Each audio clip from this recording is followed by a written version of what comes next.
Je suis super content d'être là. Je dis pas ça pour dire quelque chose. Ça fait super plaisir d'avoir une salle remplie. Parce que c'est vrai que quand on écrit un film, on n'imagine pas des salles vides. Mais peut-être c'est parfois ça qui nous attend.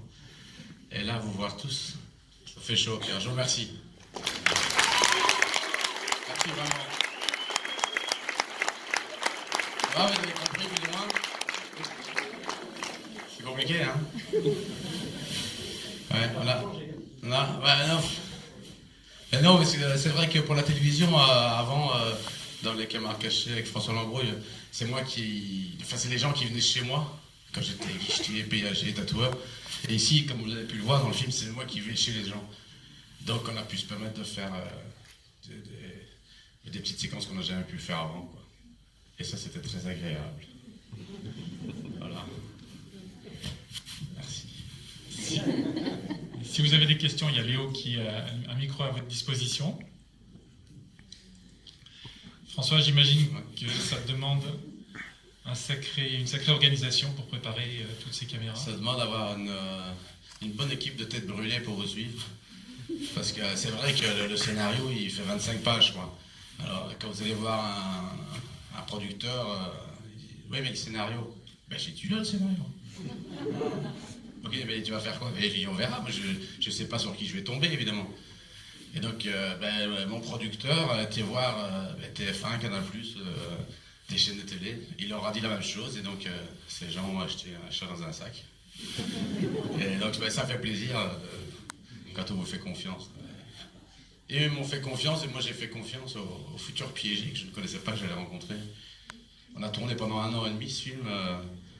À la fin, on avait 650 heures d'image, vous imaginez? C'est impressionnant, hein, quand même, 650 heures pour faire 1 heure et demie, et pour tenter d'essayer de raconter une histoire, et essayer de faire un truc qui tient la route et qui... Voilà. Après ça, moi, vous savez, c'est un peu comme quand vous faites de la bolognaise toute la journée. Enfin, moi, j'aime bien cuisiner, mais vous la mangez toute la journée. À la fin, vous savez plus ce qu'elle goûte, quoi. Vous attendez ce que les autres vont vous dire, quoi. Et donc, j'écoute ce que vous allez dire. Moi, je goûte la bolognaise. Je ne sais plus. La béchamel. Ouais. Vous êtes combien dans votre tête? Hein? J'ai jamais été voir, j'ose pas. Non, mais moi, ce qui me faisait plaisir, c'était de révéler un peu la Belgique comme on ne la connaît pas. Parce que finalement, la France, elle connaît la Belgique à travers souvent quelques représentants, que ce soit des créateurs de mode, des chanteurs, des acteurs, des actrices. Mais là, ici, vous avez vu la vraie Belgique, quoi. Les vrais. Vous avez compris? Ah! Mais il y a pas mal de Belges dans le sud de la France, hein. Parce qu'on a fait Narbonne et Perpignan avant, et je l'entends directement à l'accent, quoi. On a cet accent magnifique. Ah, ben voilà. Comme ça? Comme ça? Ah, par-dessus.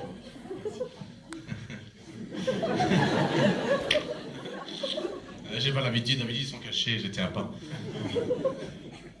Justement, on parle de micro, comment est-ce qu'on s'organise pour qu'il y ait quand même une qualité de son? C'est une très bonne question parce que paradoxalement, dans une caméra cachée, ce qui est pas le plus difficile à cacher, c'est pas la caméra, c'est le micro. Et par exemple, quand vous voyez le Mathias dans le parking, vous savez comment on lui a mis un micro sans qu'il le sache?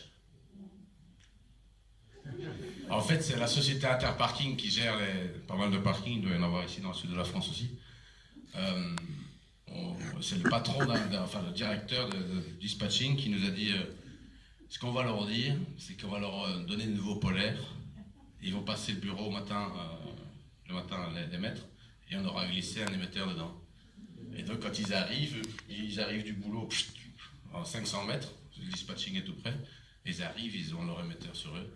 Parce que sinon on prend le son de quelqu'un qui marche dans un environnement qui n'est pas limité, c'est compliqué. Alors que les caméras, c'est plus facile, quoi. Enfin, c'est plus facile. Il y avait 7 caméras par caméra cachée. Et on piégeait chaque fois une douzaine de piégés, en fait. Parce qu'il y a des gens qui me reconnaissent, puis il y a des gens qui ne veulent pas passer dans la caméra cachée. Puis, c'est Francis Cabrel. Faites pas ça, Francis Cabrel. Non, c'est vrai. Et donc voilà, Non, c'est parce qu'il faut savoir un truc, c'est qu'il y a aucun endroit qui est prêt pour faire une caméra cachée, quoi. Jamais. Donc c'est toujours impossible. Et puis, en fait, à force, ça devient possible, quoi. Vous voyez, comme la première scène du film dans la prison, c'est un peu la même chose, quoi. C'était la directrice de la prison, elle nous avait autorisé à venir filmer quand je marchais dans la prison à certaines heures de la journée, quand les prisonniers étaient dans leur cellule. Et puis je suis retourné la voir un an après, un an et demi après. Je lui ai dit, Madame Lebrun, la directrice, elle me dit, pourquoi tu viens me revoir? Je dis, parce que je trouve ça quand même dommage de faire un film de caméra cachée et de ne pas commencer le film par une caméra cachée. Et elle me dit, ah, je te vois venir. J'ai dit, oui, Madame Lebrun, où est le problème? Elle me dit, je te donne ça, tu veux ça maintenant. Et je dis, c'est quoi le problème? Elle me dit, mais on ne piège pas les gens dans une prison, c'est pas le bon endroit, on filme pas les gens à leur insu. Je dis, mais il y a combien de caméras dans la prison? Elle me dit 400. Elle dit, on peut encore mettre 7 ans en plus que ça va changer, on leur dira en plus. Elle a accepté. Et donc on a pu commencer le film dans une prison. Et c'est pas une prison de déradicalisation, tout le truc. Pardon? Non, à Ytre, ouais. Pourquoi ce choix en particulier d'être parti en Côte d'Ivoire à la fin du film? Ben ça, c'est une façon de se faire payer des vacances. C'était le petit plaisir. Non, mais moi j'avais envie de faire un film. Parce que vous savez, en Belgique, souvent les films, c'est un peu social, c'est un peu triste, on filme toujours les parties un peu maussades de notre pays. Et je me suis dit, ça peut être marrant parce que ces types-là, moi j'ai regardé pas mal de documentaires, souvent ces types qui ont des vies difficiles dans leur pays, ben, ils finissent par devoir partir, quoi. Et j'aimais bien l'idée d'aller en Afrique parce que un Africain, comme piégé, c'est... Chaque fois que je piège un Africain, il est dans le montage, quoi. Ben, ouais, mais parce qu'ils ont une expression et c'est ça qu'on cherche, évidemment. Nous, on était juste là pour essayer de susciter des réactions, des émotions. Et ben, les Africains, vous avez vu bizarre. Je vois au défi de trouver un Belge ou un Français qui va faire ça. Hein. Et donc on s'est dit, on va y aller. Mais c'est vrai que pour être honnête, on a passé 3 semaines là-bas pour faire une caméra cachée. Oui, Anne, Séraphine. Nos amis de Canal+, qui sont là, qui se sont demandé où est passé le pognon. Merci pour le film. Je voulais savoir, je suis là. Ah, pardon. Toute petite. Les gens sont extrêmement polis. Est-ce que c'est une caractéristique de la Belgique? Parce que je pense qu'en France, ils seraient beaucoup moins polis. Et quel est le pourcentage de gens qui vous envoient bouler? Mais en fait, je dirais il y a 30% des gens allez, 20% des gens qui me reconnaissent. Et en Belgique, il y a très peu de gens qui refusent. Quand vous faites une caméra cachée en France, premier truc, c'est... Alors, déjà, ils sont furieux.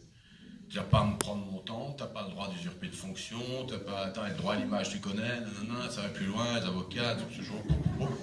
Alors qu'en Belgique, quand vous dites à quelqu'un, vous avez été piégé une caméra cachée, première question qu'il vous pose, c'est « Et ça passe quand ?»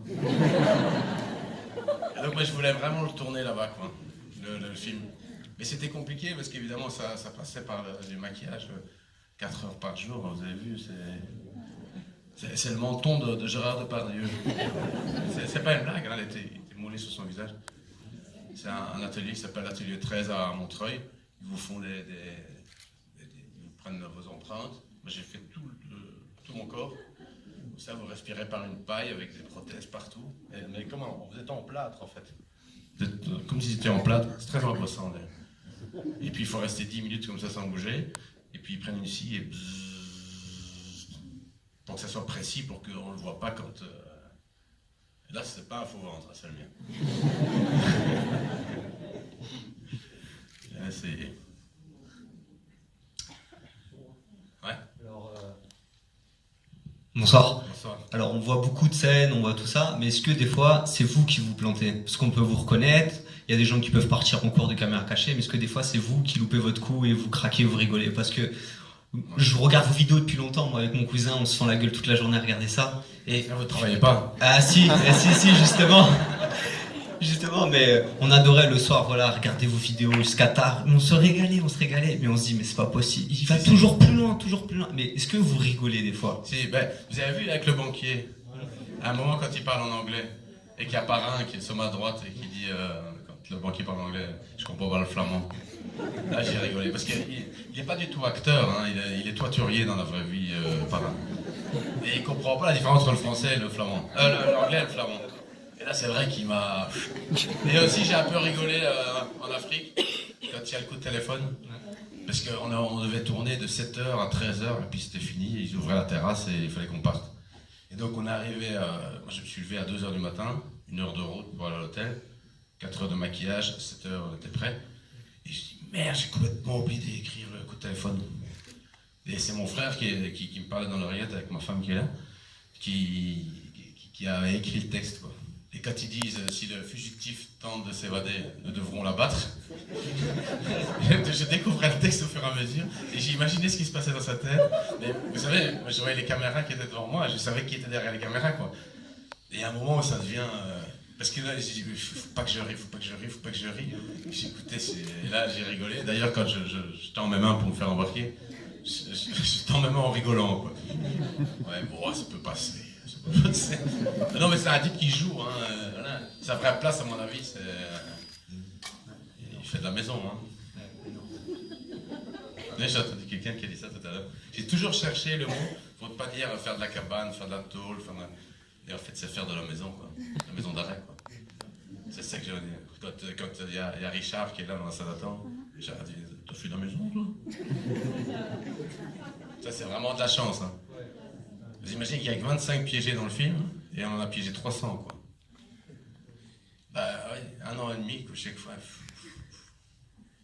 Et puis une fois que ça sort, la peur qui ramène, ah non, j'ai pas envie que ça sorte. Ah, j'ai pas envie d'être dans le film. Tu fais, il me reste encore 15 jours à pied. Pardon? Bah, ceux qui... Ben, ils sont dans le générique à la fin, mais après ça, 650 heures d'image, on va pas faire un coffret de DVD. En plus, comme on les vend plus, les DVD. Ah ouais, ouais. Et Internet, ça rapporte pas grand-chose, pour pas dire rien du tout. Donc j'espère qu'on va quand même arriver à remplir quelques salles, parce que... Là, moi, je m'en fous, j'ai été payé, pour être honnête. Mais je pense à toute l'équipe qui eux attendent un peu les retours. Ben, c'est à eux que vous faites plaisir aussi, hein. Bonjour. Déjà, merci d'être ici. Là. Non, merci d'être venu présenter votre film parce que bah, déjà c'est votre premier, puis c'est un film très particulier pour le coup du coup. Ouais. Et je voulais savoir à quel moment vous êtes dit que ce serait l'envie de faire un film mais en caméra cachée du coup, parce que bon, ça vous a pris 1 an et demi. 600 heures, 300 personnes que vous avez piégées à peu près à la louche, hein. Je suppose qu'il n'y a pas, vous n'avez pas compté case par case. C'est 25 piégés x 12 par jour. Mais à quel moment vous vous êtes dit, entre tout ce que vous faites, vos activités, etc., je vais faire le film en caméra cachée avec que des gens que je piège. Après j'assemble et je fais le film. Bah oui, mais en fait, ce qui est le plus dur, c'est Brel qui disait ça. Tout le monde veut écrire un livre et personne ne le fait parce que les gens font autre chose. Et en fait, quand j'ai pris ma vraie décision de me dire je vais faire le film, ben, j'ai appelé mon agent et je lui ai dit arrête de me proposer de faire d'autres films, moi je vais faire celui-là. Et parce que sinon il y a toujours un truc qui arrive. Chaque fois tu dis oh ouais, je suis là, ouais, on est au mois d'avril, ouais, je fais 2 mois de tournage, puis ça va être les vacances, et puis juste après les vacances il y a un autre truc, et puis il y a toujours des trucs. Et en fait, j'ai décidé de faire le film comme j'ai appelé mon agent pour lui dire maintenant il faut que je fasse ça et que je fasse plus que ça. Mais c'est vrai que je suis un peu parti comme une tête brûlée, hein. Parce que sincèrement, je pense que si j'avais pas fait 20 ans de caméra cachée derrière, j'aurais pas pu le faire non plus, on m'aurait pas fait confiance, quoi. Alors j'espère que je vais pas trahir la confiance des gens qui m'ont accordé la leur, mais vous savez, c'est tellement particulier. Et moi, je suis pas parti de l'idée de faire un film singulier ou faire un ovni. Un ovni, moi, je préfère un ovi, quoi, toi. Un objet vivant identifié, quoi. Donc j'espère que, voilà, mais après ça, comme on s'est donné énormément de moyens et de temps pour le faire, ça ressemble pas trop aux caméras cachées habituelles où on zoome dans l'image, où c'est un peu sali, le son est pourri, où on sent dans quel univers ici on est. Ici, c'est vrai que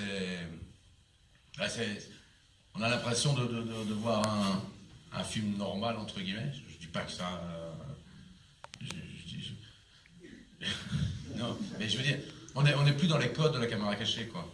Et donc j'espère que les gens vont avoir la possibilité, la sensibilité plutôt de se laisser bercer, et sans oublier quand même que c'est de la caméra cachée, quoi. Parce que regarder ce film sans savoir que c'est des caméras cachées, ça a beaucoup moins d'intérêt aussi, quoi. Quand vous invitez des amis à manger et que vous dites c'est les enfants qui ont cuisiné, c'est quand même bien de le savoir avant, quoi.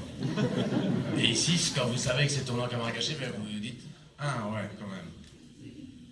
Mais après ça, je dis pas que parce qu'on a mis longtemps à le faire et qu'on a mis beaucoup d'énergie, c'est bien, je dis pas ça. Mais je dis juste que c'est compliqué à faire, hein, sincèrement. Il faut combien de temps à peu près de préparation pour, mettons que vous soyez dans la première heure de tournage de la journée? Vous avez, enfin d'ailleurs, comment vous repérez les gens à peu près? Parce que bon, je suppose que vous ne prenez pas les premiers passants dans la rue. Non. Par exemple, pour les beaux-parents, on a mis des annonces, quoi. On a mis des annonces 8 mois avant, on a mis une annonce, des petits canards. On demandait est-ce que si vous êtes célibataire, que vous avez entre 35 et 45 ans, que vous avez encore vos 2 parents et que vous acceptez de participer à un documentaire, on voyait un peu les pistes, soumettez-nous votre candidature. Et puis je les ai rencontrés, j'en ai eu 25-30, et puis j'en ai isolé 12. Et puis ça c'était 8 mois avant, et puis 1 mois avant le tournage. On a dit maintenant vous pouvez dire à vos parents que vous avez rencontré quelqu'un, et puis 1 semaine avant, justement, Daniel Verstappen, mon nouveau mec, aimerait bien te rencontrer chez lui. Et les parents sont c'est sympa, ils nous invitent et tout. Et puis ils arrivent, comme vous avez vu, hein, avec le petit ballotin de praline, les fleurs, la petite bouteille de vin, et puis... Et là on a tourné de 9h du matin jusqu'à 19h, mais sans arrêt.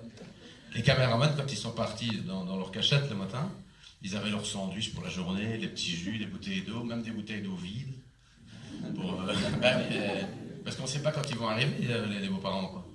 Quand on vient sonner chez vous, on ne dit pas attends 20 minutes, on va cacher tout le monde, ça arrive. Donc il fallait qu'on soit prêt, qu'on les pistait sur la route avec leur plaque d'immatriculation pour savoir plus ou moins quand ils arrivaient. Mais il ne fallait pas qu'ils se croisent non plus. Enfin.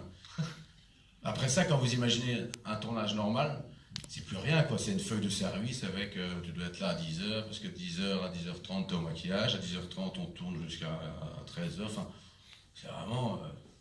Ici, tout est caché, tout. Si vous imaginez quand vous avez fait une scène, si après ça vous apprenez que le son n'a pas pris, ou qu'il y a une caméra qui s'est bloquée, ce qui arrive, c'est pour ça que c'est vraiment un film d'une équipe, quoi. Tout seul, j'aurais arrêté depuis longtemps, quoi.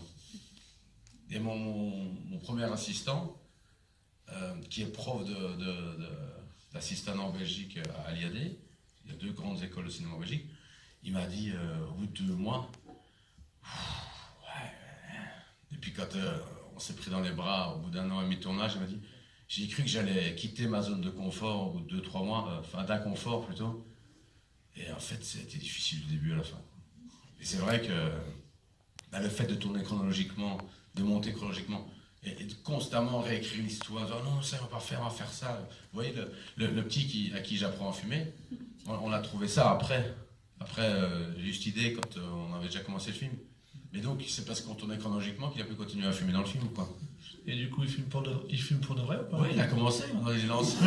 Il est dépendant. Il lui restera quelque chose du film. Non, c'était des fausses cigarettes. C'était des cigarettes de cinéma, des cigarettes sans produits nocifs. Mais ceci dit, le geste, parce que ses parents qui étaient souvent sur le tournage, j'avais un peu de mal quand même, quoi. Allez, fume.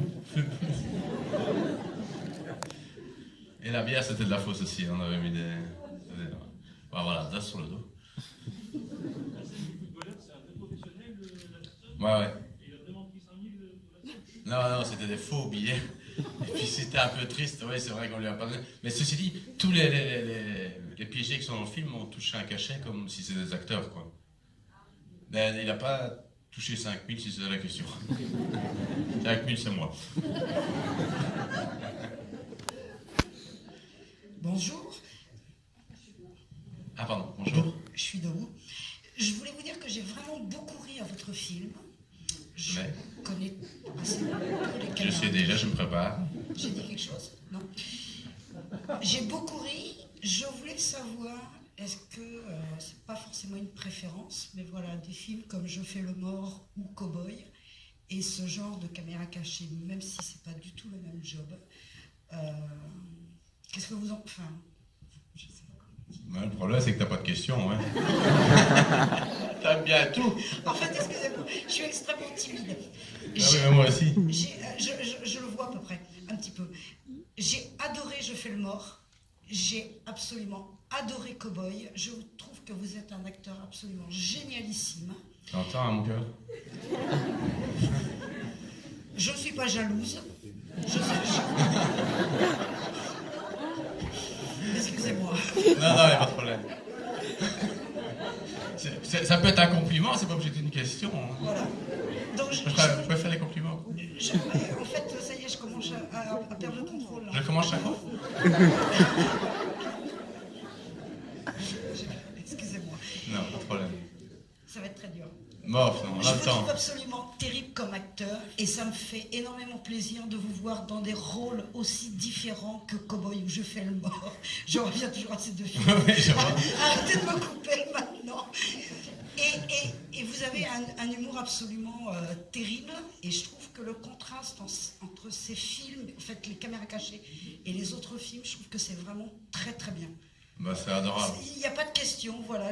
Bah non. J'ai eu un petit peu de mal, je m'excuse. Non, mais je vous répondrai que, vous savez, on est tous les mêmes dans la vie, en fait. Moi, j'adore les sushis et j'adore la fondue au fromage, quoi. Ce qui est chouette, c'est de passer de l'un à l'autre, en fait, tant qu'on a la possibilité de le faire. C'est vrai que j'aurais eu beaucoup plus de mal à m'écrire un film comme Les Cowboys que ceci, vu que je ne l'ai pas écrit. Non, mais c'est vrai que c'est ça qui est chouette, hein. C'est pouvoir varier les styles et puis surtout qu'il y ait des gens qui vous fassent confiance. Parce que je pense qu'il n'y a rien de pire pour un acteur qu'être devant un réalisateur dans lequel vous n'avez pas confiance ou vous ne respectez pas, quoi. Ça m'est déjà arrivé, c'est pas agréable. Hein. Si je peux me permettre, si l'acteur est vraiment bon, ça finit toujours un pays. Ouais, ben Benoît Poelvoorde pourrait en témoigner. Un grand acteur, hein. C'est le meilleur, tu l'as dit. Là, c'est marrant parce que je reviens du Festival de Cannes et j'ai un copain qui m'a envoyé un truc, il faut une revue là-bas et je buvais un verre, j'en ai bu beaucoup, hein, je vous rassure, avec Romain Duris et il a écrit sur la légende, Romain et moi, il est marqué dessus Romain Duris et Benoît Poelvoorde. Non, c'est marrant parce qu'il était dans ma chambre il y a 2 jours à 11h du matin. On buvait l'apéro. Il était convoqué pour aller faire ses photos. Et évidemment, on sonnait dans sa chambre, il n'était pas dedans, il était dans la mienne. On n'a pas mis longtemps à le trouver, je vous rassure. Et on était en train de rigoler qu'on nous confond souvent. Enfin, souvent plus dans un sens que dans l'autre. Et puis je lui ai envoyé ça tout à l'heure et ça a bien fait rire. Bon, là, on sort du cadre du film, enfin. C'est une anecdote, hein. Ouais. Est-ce qu'il y a une scène avec un piégé qui vous a marqué plus qu'une autre, peut-être? Ouais. Richard. Là, j'ai rien compris quand il est arrivé. Non, mais j'ai halluciné parce que vous avez vu le film, et quand il dit Sébastien, en regardant le gardien de prison, alors qu'il n'est pas écrit son nom en dessous, on a un coup, je fais ouf. S'il connaît le gardien de prison, c'est qu'il est passé par là, quoi. Et là, je me suis dit, waouh. Je me suis dit directement dans ma tête, ça va être trop gros, les gens vont pas y croire. Ils vont se dire, ouais, c'est des trucs truqués, quoi. Et puis ça commence à aller vite. Là. Je me dis, bon, je vais essayer de le faire propre pour qu'il accepte à la fin, quoi. Et puis je me suis dit, j'espère qu'il n'est pas armé. J'espère qu'il n'est pas aussi en cavale. J'espère qu'il n'a pas de la drogue sur lui ou je sais pas quoi. Et puis je me dis comment il va réagir quand il a appris qu'il est filmé par cette caméra. Et là, parce que j'ai une oreillette, et là il n'y avait plus personne qui me parlait. Hein. J'étais tout seul mais en freestyle, quoi. Et puis quand on lui a dit à la fin, ben voilà en fait, Richard, c'est une petite caméra, j'ai dit, on va pas trop loin avec ça.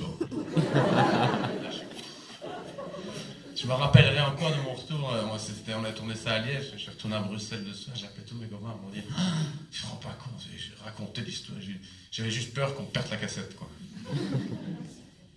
Même c'est des cadeaux, hein. Il faut tourner beaucoup pour avoir ça, hein. C'est de la chance, quoi. Mais c'est un peu comme la dame que je drague, là. Qui va passer une demi-heure de son temps, de sa vie, à expliquer à quelqu'un que ça n'intéresse pas. En général, c'est oh, je tombe. Vous avez vu à Paris, quand vous demandez l'heure à quelqu'un, il n'a même pas le temps de vous la donner, quoi. Là, elle passe une demi-heure, cette charmante dame. Alors, elle est un peu frontale, c'est pas faux. Mais bon, elle doit se dire aussi qu'à 45 ans, si le mec a toujours rien compris à ce point-là, il est temps de lui expliquer d'une manière un peu radicale, quoi. Toi, tu filmes en posant la question. Ça te fait plaisir, hein? Bonsoir, merci pour votre film, je me suis régalé, j'ai rigolé tout le long. C'est gentil. L'une des dernières scènes, on vous voit dans une voiture, hein, et je me demandais si c'était volontaire le clin d'œil au film de la chèvre, parce que c'est le même modèle mais en décapotable. De la chèvre? Ouais. Non, pour être honnête, j'ai regardé les génériques de la chèvre pour la typographie. Mais non. La voiture blanche, c'est exactement... Ah, la Cadillac? Ouais, c'est la même. Non. Sauf que dans la chèvre, elle n'est pas Ah, bah c'est décapotable. l'inconscient. Ah, non, non. Mais non. Non. Non, mais moi, je trouvais ça marrant qu'il quitte la Belgique en disant à son fils « Je vais me mettre au vert, je vais la jouer discrète ». Et que dès qu'il arrive là, boum, il loue ce qu'il y a de plus visible, quoi. Plus voyant, plutôt. Et donc, on l'a cherché à Abidjan, et je peux vous dire qu'on a roulé avec dedans, parce qu'on a passé 3 semaines. Elle était d'une discrétion. Non, ouais. Non. Je croyais que vous parliez de la BX d'abord, c'est pour ça que je vous vois. Non. Non, mais l'autre non plus. Pourtant, j'adore la chèvre. Hein. Non. Moi aussi, c'est mon film préféré. Ouais? Vous l'avez compris? Merci. Non, c'est une belle référence, hein. Bonsoir. Ouais? Bonsoir. Bonsoir. Je voulais savoir d'où vient votre nom dans le film, Monsieur Versavel. Ah. Et je voulais savoir aussi, pardon, une deuxième question, d'où vient le rire que vous avez dans toutes vos caméras cachées, ce fameux rire, langue collée sur les dents dessus, avec un rire assez diabolique, ouais. Allez, bonne soirée tout le monde. J'ai l'impression que les restos ferment tous sur le coin. Non, mais pour répondre à la première question, d'où vient le nom Versavel, Daniel Versavel? Enfin, c'était Bruno Versavel qui était un joueur de foot du temps de Mexico 86. Il avait une longue crinière comme ça. Et je cherchais un nom commun, Daniel Versavel, parce qu'on pouvait jouer avec le fait d'Annie, les intimes. Parce que durant le film, il y a un verre de bière avec le nom Versavel. Ouais. Sur le verre, d'accord, ok. J'ai bien vu en fait. Oui, vous avez bien vu, ouais. Ok. Parce qu'on a fait une bière en Belgique, Versavel. Il y en a du Vel, maintenant il va y avoir la Versavel aussi. Non, c'est vrai, vous avez l'œil, hein. Tout à fait. Et le rire, il vient de quand j'ai commencé les caméras cachées, je devais en faire une par semaine. Et parfois c'était compliqué parce que je ne tombais pas toujours sur les gens. À un moment, il fallait la monter, quoi. Et donc, quand il se passait rien, j'essayais de faire un truc de façon à ce qu'il se passe quelque chose. C'est votre boîte secrète, quoi. C'est le truc pour relancer le sketch. C'était pour un peu sauver le truc, donc je faisais. Pas perdre. Mais c'est gagné, c'est gagné. Oui, c'était pour qu'il se passe quelque chose, quoi. Ouais. C'est ce que je voulais savoir, merci. Ah bah oui, non, mais ça fait. C'est le rire qui assure ma peau. Ah oui. Ouais. Heureusement qu'il y a la Belgique qui est là, hein.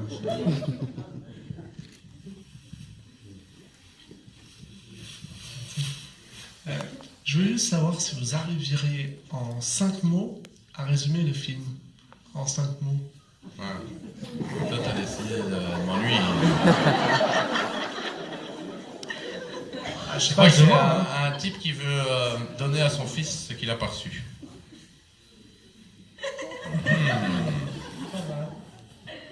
Voilà. Et donc finalement, il donne de l'amour et du temps. Et c'est en ça qu'il est touchant parce que moi, ce que je voulais faire, c'était de trouver un personnage haut en couleur pour chercher les émotions et les réactions chez les gens, mais tout en lui donnant d'épaisseur parce que on n'a pas forcément, a fortiori et forcément, envie d'aider un type qui est en cavale, quoi. Mais après ça, quand on comprend que ce type, en fait, il veut retrouver son fils, en un coup, on se dit, bon, t'es en cavale, c'est encore notre problème. T'as un cœur, quoi.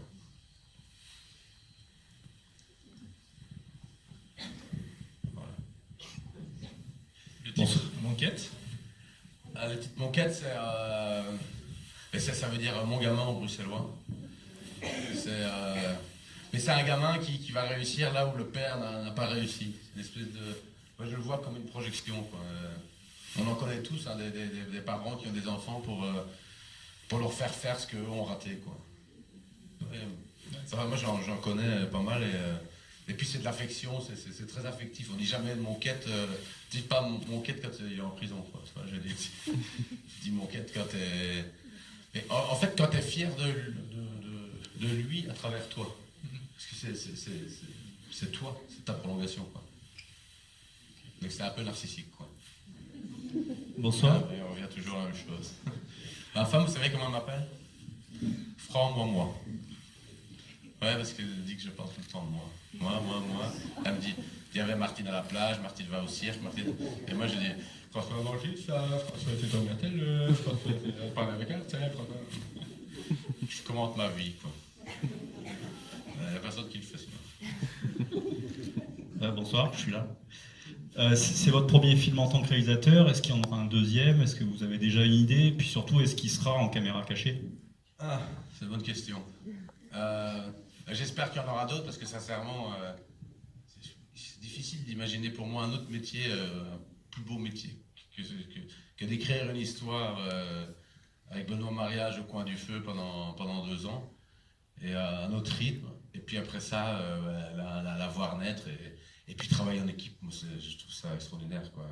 Imaginez, vous pouvez choisir les gens avec qui vous voulez travailler et pendant 1 an et demi, vous êtes parti avec eux et tout le monde se bat dans la même direction et essaye de faire un film. Voilà. Et puis moi, ce qui m'intéressait aussi dans les caméras cachées, c'était de me dire, vous voyez la dame qui vient acheter des croquettes pour son chien et qui voit que j'apprends mon fils à fumer. Elle venait acheter des croquettes pour son chien et elle se retrouve projetée sur un grand écran comme ça avec un cachet. Puis elle vient aux avant-premières, elle est venue avec moi dans des émissions de télévision. Elle est juste venue acheter des croquettes pour son chien. J'aime bien l'idée que tout est possible, en fait, que voilà, on est là pour partager, quoi. Enfin, moi, ce qui m'a déjà plu, c'était de proposer à mon équipe de caméras cachées avec laquelle je travaille depuis 20 ans, de leur dire, les gars, on ferait pas un film ensemble? Et puis de mélanger une équipe de cinéma et une équipe de télévision, ben voilà, voilà, et je peux vous dire, c'est pas facile, hein. Parce que la télévision, le cinéma regarde la télévision avec un peu de condescendance. Il n'y a rien à faire. Et à côté de ça, l'équipe de télévision, enfin mon équipe, on était 7, regardait le cinéma en train de dire, vous nous expliquez un truc que vous n'avez jamais fait. Il faudra m'expliquer ce que vous m'expliquez quand même. Et là, c'est parti, hein. Donc il a fallu faire quelques petites soirées pour petit à petit qu'ils apprennent à se respecter, à se connaître, être ensemble. C'est bon. Ça, c'est mes études de latin qui parlent.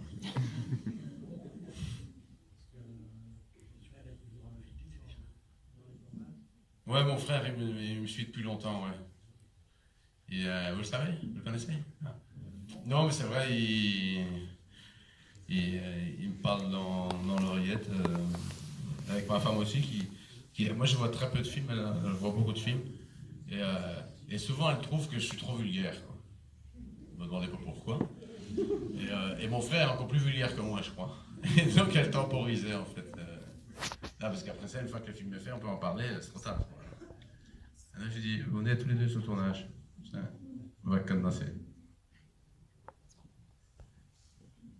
Encore une question. Question sur la gauche. Pardon, mais encore une question. Toi, t'es chez toi, hein. Il entend même plus les micros, rien à foutre. Oh, regarde, si tu parles pas. Ouais, vous avez commencé par vos caméras cachées, vous avez fait ce film. Est-ce que la prochaine étape, ça serait pas de piéger des hommes politiques ou des célébrités, quelque chose d'un style, vraiment le dernier étage, quoi. Le dernier étage. Ou le premier. Ouais, ça serait peut-être que le commencement, faire chier oui, tous non. ces politicards, moi ça me dirait même. Oui, mais c'est une super bonne idée. Mais le problème, c'est qu'il faut penser à l'autorisation auprès de diffusion. Et si tu veux les amener loin, en termes d'image, j'en ai déjà piégé des politiciens, quoi. Mais il n'y a que moi qui le sais, parce que c'est très rare qu'ils acceptent, en fait. Tu peux faire des petits micro-trottoirs gentillets, là ça passe. t'amènent, tu leur fais faire les beaux-parents, ou le footballeur, des trucs comme ça, je t'ai pris de me croire que la signature, tu attendras encore. Donc c'est déjà tellement compliqué. Est-ce que c'est un style de censure pour vous? Pardon? Est-ce que c'est un style de censure, tout simplement? Est-ce que c'est un style de censure pour vous? Parce que vous faites tout simplement votre travail, et ça pourrait que nuire à leur image et pas à la vôtre. Ben oui, mais le problème c'est que... Non, mais moi j'ai aucun problème avec mon image, moi. Mais le problème c'est que j'ai piégé un politicien en Bretagne il y a 6-7 ans. On fait une fausse émission de télévision à Rennes, télévision locale de Rennes. Et à la fin je pourris la Bretagne, alors que j'adore cette région. Non, mais j'adore. Mais tu vois, je parle de la pluie, des algues vertes, du caractère des Bretons. Et lui, costume bleu, enfin, petite chemise bleu clair, costume beige. Dominique de Villepin, quoi. Non, c'est 70 ans, adorable. Et à la fin de l'émission, ça chauffe pendant toute l'émission. On interrompt l'émission. Il quitte le plateau, on va le rechercher, il revient. On le calme. Et puis à la fin de l'émission, je dis, il me serre la main, il me dit merci, comme ça se fait sur les émissions de télévision, alors que tu supportes pas le mec qui est en face de toi, qui fait bon, ça va, merci, j'étais enchanté de vous rencontrer. Et je dis, moi aussi. Mais on se connaissait. Je dis, on s'était rencontrés sur une croisière échangiste au Cap d'Agde. Et là, il s'est levé. Et alors là, il a accepté. Il s'est rassis, pas de problème. Je lui ai dit, c'était une caméra cachée. Il a dit, ouais, ok, pas de problème. Je dis, non, on s'est jamais rencontrés. Non, mais je sais bien, hein. Et puis 2 semaines après, une lettre d'avocat pour dire, il est hors de question que ça passe. Donc avec les personnalités, tu peux aller tant que tu vas dans leur sens. Mais si tu veux dénoncer des trucs, après ça, tu vas les dénoncer tout seul, quoi. Mais c'était... J'aimerais bien, hein, mais... Dernière question. Bon. Bonne soirée. François, merci d'être venu nous Merci présenter à vous. votre film. Le film sort le 30 mai. Parlez-en autour de vous. Merci de vous être déplacés. Hein,